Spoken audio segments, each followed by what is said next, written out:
Tu enchaîner plusieurs compétitions comme on enfile les perles dans un collier, ou au contraire, vaut-il mieux se préparer à une course spécifique, avoir deux ou trois objectifs dans sa saison, autrement dit, planifier sa saison pour être performant à deux, trois moments clés.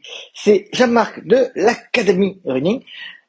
Aujourd'hui, on va donc parler de ce sujet, mais avant cela, je te propose plusieurs liens qui sont en dessous dans la description de cette audio ou vidéo.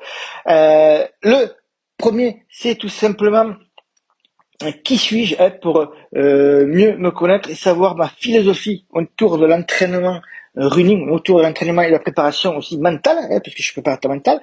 Et ensuite, tu as un autre lien en dessous si tu veux rejoindre le canal officiel de l'académie où je partage mes tests, les comptes rendus, où c'est qu'on parle aussi des compétitions que je fais, des études de cas par rapport aux membres de l'académie qui nous ont rejoints et qui nous font confiance. Donc tu as tout ça dans la description. Alors, on revient à notre sujet. Est-ce qu'on peut enchaîner plusieurs compétitions par an? Alors je vais te dire que c'est pas impossible. Hein. Moi, je connais, les cas sont plutôt rares, hein, mais je connais au moins deux coureurs qui font 40, 45 compétitions par an. Ça va, notamment sur route, quand même, ou sur trail, ça va du 10 km, je dirais 5 km, au 10 km, au semi, au marathon, au trail. J'ai pas, en regardant comme ça, tu vois, je viens de réfléchir, en réfléchissant à leur parcours, en regardant leur page, j'ai pas souvenir qu'ils aient fait quand même l'ultra trail. Donc, tu vois, ça va jusqu'à une certaine distance. Néanmoins, ils enchaînent, ils font 40, 45 compétitions par an. Tu as eux qui sont à l'extrême et d'autre côté, tu as ceux qui vont te préconiser, qui vont te dire que si tu veux réaliser de belles performances, battre tes records, ben, il va falloir planifier ta saison, avoir deux ou trois objectifs principaux, ce qui n'empêche pas derrière d'avoir des objectifs secondaires hein, pour se calibrer. Ça peut être une course de cœur, ça peut être aussi des objectifs, des compétitions pour calibrer l'objectif principal. Mais bien sûr, tu vas pas te retrouver à faire 40, 45 compétitions. Alors, je dis pas que l'un ou l'autre est mal, hein, parce que ceux qui font ce que je connais qui font ces enchaînements-là, qui s'entraînent pratiquement 6 jours ou 7 jours sur 7 ou 6 jours sur 7 et qui enchaînent les compétitions, font déjà de très très belles performances. La question qu'on peut se poser, c'est est-ce qu'ils ne réaliseraient pas de meilleures performances, de meilleurs chronos, si justement ils mettaient un petit peu plus d'ordre dans ça et qui calmaient leurs ardeurs pour mieux se préparer. Parce qu'en fait, le souci qu'il y a, c'est lorsque tu enchaînes des courses comme ça, c'est que tu n'as pas le temps de te préparer correctement pour réaliser la performance que tu voudrais à un objectif précis. Et donc, il est beaucoup plus difficile d'atteindre ces meilleures performances que celles qu'on pourrait réaliser si on était au top de sa condition physique, de sa forme, aussi bien sur le plan physique que sur le plan mental. Et tu as beaucoup d'entraîneurs, de coachs qui vont te parler de planification, au moins d'une planification annuelle. Moi, tu verras, après, je te proposerai une autre forme de planification. C'est juste à la fin. Ce sera pour ceux qui sont vraiment les plus compétiteurs et que ceux qui veulent réaliser leur meilleure performance. Mais avant ça, tu peux avoir une planification. Moi, ce que je conseille d'ailleurs, c'est d'avoir une planification dans ta saison, au moins de faire sur une saison, de prendre les deux, trois dates ou les deux, trois compétitions qui te tiennent à cœur. Note bien qu'il va falloir qu'elles soient quand même espacées entre elles. Si tu as prévu un marathon, que tu es performant sur un marathon, tu ne pourras pas être performant sur un autre marathon qui aura lieu un mois et demi ou 2 mois après. Il va falloir faire des choix. Hein. L'idéal, c'est d'avoir un gros objectif par semestre. Et donc, si tu recherches la performance, c'est-à-dire tu veux atteindre un objectif chronométrique, battre un record personnel sur n'importe quelle épreuve, ou tout simplement terminer une course longue comme un ultra trail, c'est déjà un très très beau challenge. Tu peux avoir déjà jamais fait ce genre d'épreuve, tu peux déjà avoir fait ce genre d'épreuve et avoir échoué, et tu cherches à finir. Et ça, c'est vrai qu'en ultra trail, très souvent la question de finisher, c'est déjà une très belle performance en soi, parce qu'on ne sait jamais ce qui peut se passer sur un 150 ou un 160 km en montagne ou même autour d'un lac. Hein. Donc, si tu es dans cette optique-là, je te le redis, il est préférable de te fixer un ou deux objectifs principaux dans ta saison. Pour simplement te préparer minutieusement atteindre ce fameux pic de forme au bon moment et être au top au niveau de la préparation physique et de ta préparation mentale. Il est d'abord inutile d'espérer atteindre trop de petits fonds dans l'année. Ton corps, tout simplement, ne le permet pas. Et tu peux pas être en permanence en forme ou affûté. Ça serait un peu trop facile. Se dire qu'on est tout le temps affûté, tout le temps en forme et qu'on va performer sur n'importe quel cours sans forcément se préparer. Donc, c'est toujours important d'avoir des périodes de relâche aussi. C'est pour ça que dans une planification, tu as des périodes, tu as la coupure annuelle, tu as des périodes où c'est que tu vas te reposer après une course ou des périodes pendant les vacances, par exemple, que tu identifies à l'avance. Tout simplement parce que tu sais que tu vas faire moins de sport, ça te permet de te relâcher, de faire autre chose et de repartir plus à l'avant. Il va falloir que tu fasses des choix en fonction de critères qui vont être objectifs. Si tu veux préparer un ultra trail, mais que tu n'as pas derrière jamais couru ou que tu n'as pas dans les semaines, les mois précédents fait de grosses semaines kilométriques avec des rames de course, tout ça, ça ne va pas être judicieux de te lancer directement à l'abordage d'une préparation en ultra-trail. C'est pour ça qu'il va falloir prévoir en avance ce que tu peux faire. Pareil, tu prévois un marathon. Alors très souvent, on a tendance à se dire qu'on prend un plein marathon et puis que ça va le faire. Mais ça, j'ai eu le cas et je l'ai expliqué dans le canal officiel de l'académie, de membres qui se sont réveillés un mois avant, qui les semaines d'avant et les mois d'avant n'avaient pratiquement rien fait au niveau entraînement et qui voulaient se préparer pour un marathon et dont le début du plan commencerait quelques semaines ou un mois juste après.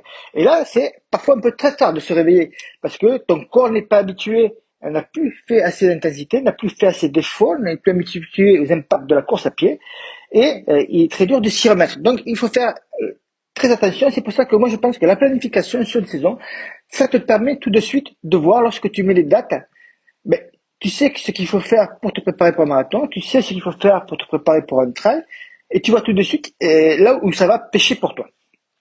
Si tu veux te donner les moyens de tes ambitions, que ce soit pour battre pour un marathon, pour battre encore ce marathon sur 10 km, tu ne peux pas te contenter de passer une période au chaud ou au placard, tout simplement en attendant la période où que tu te réveilles pour te dire que c'est le moment d'aller t'entraîner.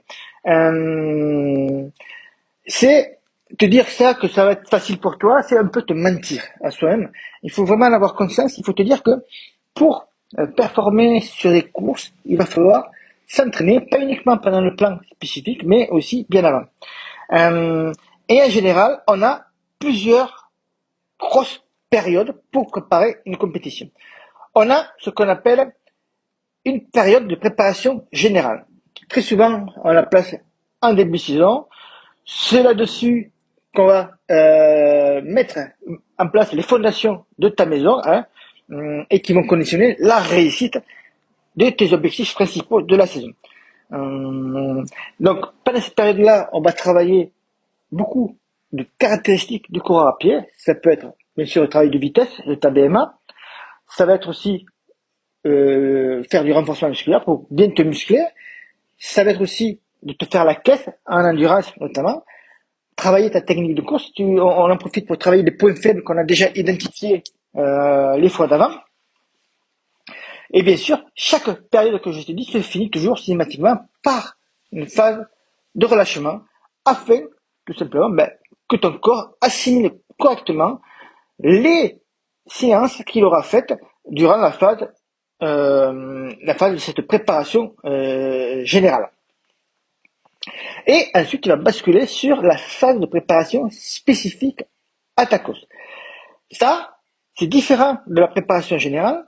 On va surtout se concentrer à maximiser les qualités nécessaires pour réussir cet objectif principal. Autrement dit, tu es dans une préparation spécifique marathon, qu'elle fasse 8 ou 12 semaines. L'essentiel pour toi, ça va être de travailler cette fameuse allure marathon. Alors, il y a plusieurs façons de déterminer l'allure marathon ou l'allure de ta course. C'est soit tu passes par des tests VMA, soit tests d'effort, soit aussi tu utilises la dernière course identique que tu avais faite. Par exemple, si c'est un marathon, mais le dernier marathon que tu avais fait. Bien sûr, attention quand même à ces données-là. Il ne faut pas que ça soit trop vieux. Si tu prends ton dernier test VMA qui date de la guerre de Troie, de la prise de la chute de la cité de la guerre de Troie. Je pense à ça parce que je suis en train de regarder une série Netflix là-dessus. Et donc ça fait trop vieux. C'est pareil pour ton dernier marathon. Si ton dernier marathon date il y a 3-4 ans, c'est déjà trop vieux comme référence. Donc attention à la référence que tu vas utiliser. Cette période spécifique de préparation peut durer donc plusieurs semaines, 8-12 semaines. Pour l'ultra trail, ça peut aller encore plus loin. Si tu pars de beaucoup plus loin, que tu n'as pas tout simplement besoin de t'entraîner un peu plus, eh bien les périodes peuvent être encore plus longues. Hein. 16 semaines par exemple pour un ultra trail, c'est pas déconnant. Et bien sûr, troisième phase qu'on va avoir pendant cette période-là, la troisième phase, c'est après la préparation spécifique, c'est la fameuse zone d'affûtage, la période d'affûtage, là où justement tu assimiles ce que tu as fait avant et qui va te permettre tout simplement de rentrer dans ta compétition en pleine forme, en pleine possession de tes moyens. Donc on a vraiment 3 grosses phases de la compétition. Je te parle pas de la phase d'après la compétition qu'on appelle une phase de régénération, qui va là aussi dépendre de la durée de ta course. Moi, pour mon half Ironman que j'avais fait, et c'est fini aujourd'hui, hein, tu vois, c'est date anniversaire, 15 jours, je me suis mis 15 jours derrière pour me régénérer tranquillement. La régénération, ça peut être, tu vas rien faire, hein, tu vas continuer à t'entretenir un petit peu, soigner peut-être aussi les petits bébés. Ça dépend donc de la durée de ta course, de l'intensité que tu as mis dedans, mais également de comment tu as fini cette course, dans quel état tu t'es ressenti les jours qui ont suivi. Donc, tu as là les différentes phases que tu peux mettre en place dans ta préparation annuelle et que tu dois réfléchir à toutes ces phases-là. Soit tu décides d'enchaîner les courses les unes après les autres, soit, et je dis pas que c'est mal, hein, chacun fait ce qu'il veut, soit tu décides de l'autre côté de maximiser tes chances de réussite pour battre un record ou réaliser la meilleure performance que tu puisses en planifiant ta saison avec ce que je t'ai dit, les différentes périodes dont on vient de parler. Maintenant, j'aimerais finir là-dessus et si ça t'intéresse, on pourra en discuter. C'est d'avoir une vision sur encore le long terme. Très souvent, les athlètes pros prévoient des Olympiades. Hein, c'est les Jeux Olympiques, c'est tous les 4 ans. Les championnats du monde, je sais pas si c'est tous les 2 ans, je crois. Enfin non, quoi que tous les ans, je crois que. Je sais plus. Bref, ça je devrais le savoir.